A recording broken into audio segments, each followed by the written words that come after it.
So EVs are essentially disposable. They're like iPhones. You buy one for a few years and then instead of repairing it or replacing anything in it, you just chuck it away and get another one. The reason for this is, of course, the Achilles heel of EVs, which is the battery. Now, the battery is not something like an engine which is inert and just made of metal or plastic or components that essentially stay the same over time. A battery is a huge chemical reaction. And as soon as that battery is manufactured, it starts to deteriorate. And because the battery is such a huge part of the value of an EV, it makes it very difficult to justify replacing that battery and keeping the car on the road for any length of time more than the life of the initial battery. Contrast this with regular cars, combustion cars, which, as we all know, can be maintained and kept on the road for decades and decades. There are still cars from the early 1900s still on the road, and the reason for that is that there's no component there that cannot be easily replaced. Now, a battery is different. It's a chemical reaction. It's almost organic in its nature. It's like a living thing. That is going to deteriorate over time. And when it is such a huge part of the value of the car, it makes these products essentially like an iPhone. It makes them disposable. In this video, we're just going to take a look at a couple of articles, one absolutely staggering from China about the disposable nature of EVs there. But firstly, we're going to look at how some other manufacturers, some very high-end manufacturers, started putting hybrid systems into their really expensive supercars and hypercars, and that is coming back to bite the owners big time. So one of the cars that was a pioneer, if you like, of using the hybrid technology was the Ferrari LaFerrari, which has a hybrid system in it. And as the headline reads, the Ferrari LaFerrari's batteries fail one after the other, and the bill surprises even the richest of us. In 2013, when Ferrari unveiled the Ferrari LaFerrari at the Geneva Motor Show, the Italian hypercar represented all that the brand knew how to do at its most extreme, a 6.3 litre naturally aspirated V12. Well, they could have just stopped there and it would have been great.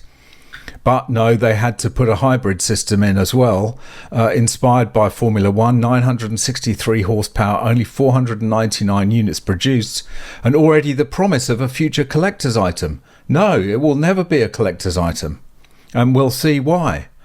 12 years on, another figure is beginning to be talked about: the number of failed batteries. Behind the automotive myth lies a far less glamorous reality. The LaFerrari's hybrid batteries are aging, and the cost of replacing them is becoming almost unreal, even in the world of hypercars. And that's saying something.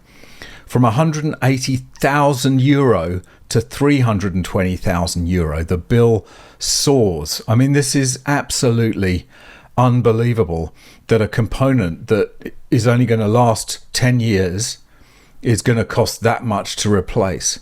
About a year ago, we already mentioned the case of a Croatian Ferrari breaking down after just 1440 kilometers. The grammar in this article is terrible. Diagnosis: hybrid system battery out of order. The solution proposed by Ferrari was radical: complete replacement of the battery pack at a cost of around €180,000. And now they're obviously looking to try and replace individual modules or individual cells, as you can read the article at the link in the description.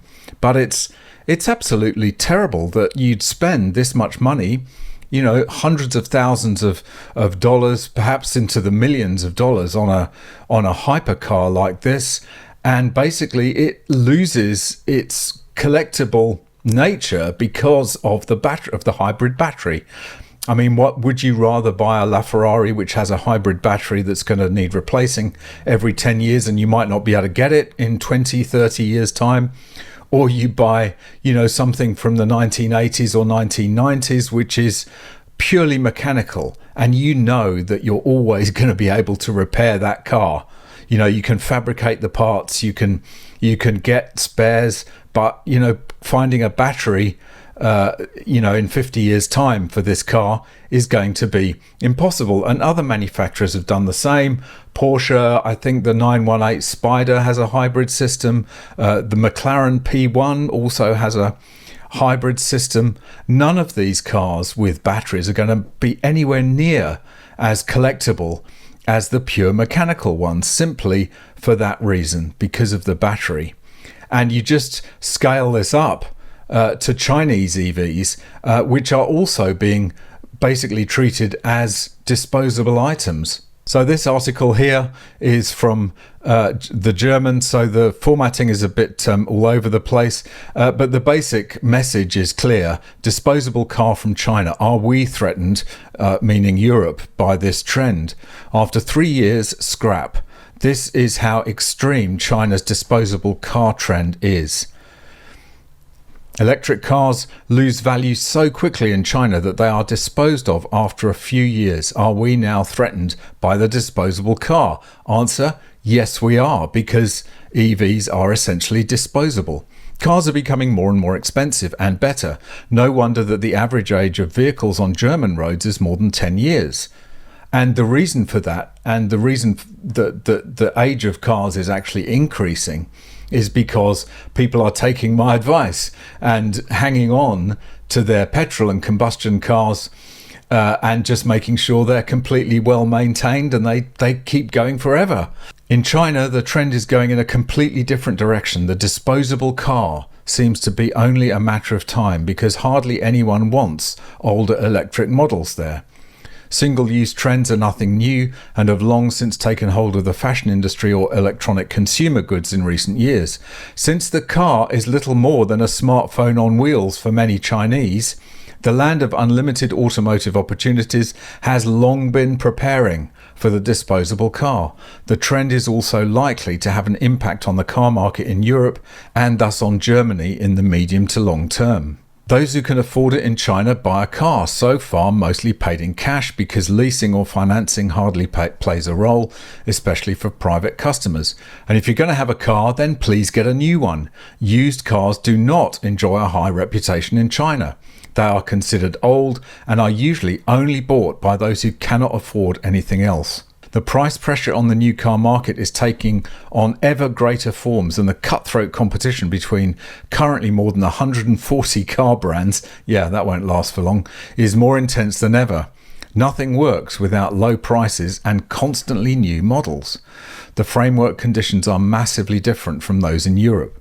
While European manufacturers often need 4 to 5 years to develop a new model, it only takes 18 to 24 months in China. And the crux of it is when these cars are essentially disposable, they have no residual value. Prices for electric cars in China fell by around 23% from January 2023 to December 2025, despite better batteries, faster charging speeds, and more modern technology. The current price war is enormous, and a return to a previous price level is not to be expected. Wow. The price war makes the electric car a disposable product. And like I've always said, this is the big difference between combustion engines and EVs. Combustion engines, doesn't have that organic, almost kind of quasi-living organism in it, i.e. the battery. And so they can just simply be repaired over and over again. Whereas if you've got a battery in your car, you're basically sitting on a ticking time bomb. It's only got a limited lifespan. And good luck finding a replacement battery for one of these older EVs in 10 years' time or even 5 years' time.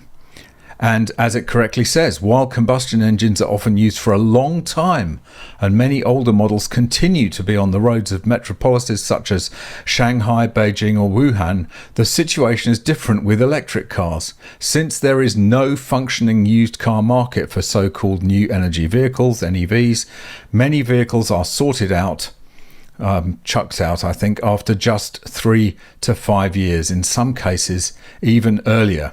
And like I've said all along, cars are like smartphones. Electric cars are getting closer and closer to electronic consumer goods in their innovation cycles.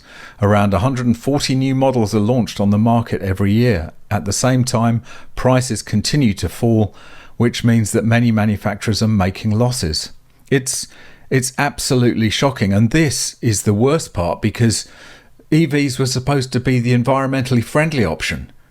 But basically you're building a car, using it for 3 years, and then it goes in the scrap heap because there's no recycling. And the amount of lithium batteries that are just being chucked away is absolutely staggering. I mean, I think of all the tiny little lithium batteries that are put in things like vapes that are just chucked away. This is lithium, a precious resource that is basically going into landfill and will never be able to recover it. And as it says, recycling lags behind. In practice, the recycling cycle does not work smoothly. Recycling processes in China are still in their infancy in many places and are lagging behind the established systems in Europe or the USA. Particularly valuable remains the battery. Currently, discarded vehicles are often parked in huge areas outside the cities, where they sometimes wait for years to be processed, if they get processed at all. And while there are, embryonic recycling systems developing in Europe and US, as it says, I'm not sure if there's anything in Australia yet for EV batteries. Let me know in the comments. There may be something starting up, but we're not even collecting regular lithium batteries as part of the refuse yet. So they just get chucked in the refuse. They're not separated out. It's for individuals to make the effort to take them to the proper recycling place, which, given the number of these tiny lithium batteries we now have in our devices, it's absolutely scandalous, really. And EVs are the ultimate end point for this throwaway society. The amount of lithium, I mean, kilograms of valuable resources are basically not being recycled. It's absolutely shocking. Anyway, fascinating couple of articles. Both came in simultaneously, so it was interesting to bring both of them together. As I say, if I was in the market for a collectible Ferrari, I would not be buying a LaFerrari. Absolutely not, because of it doesn't have that collectible nature that other cars do have. Get an Enzo or an F40 or an F50, that you're going to be able to maintain those as long as you own the car, and their value will be retained because of the fact that they are purely mechanical. But as soon, and it's an investment as much as anything else. And so, on a much smaller scale, if you buy an EV, you're never going to have that value retained because of the nature of the battery, which takes up so much of the value. Anyway, fascinating subject. Something that I've said all along is that EVs are just going to end up being disposable cars, and China is proving us right. I have no reason to think that Europe or the US or Australia is going to be any different, and it'll just be a race to the bottom. Thanks for watching.